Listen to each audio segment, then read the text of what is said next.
What's up mga kagobs? Luto tayo ng butter shrimp with tahong and mais. Tara. Siyempre ito yung mga sangkap natin. Garlic, mais, tahong, hipon, at margarine at Sprite. Yan, hiniwa na natin yung bawang.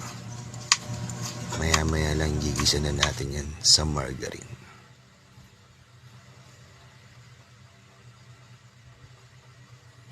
Yun, nagpainit tayo ng kawali.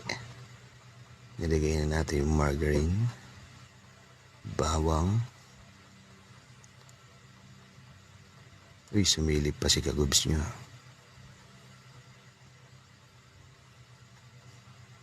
Tahong at hipon. Sprite.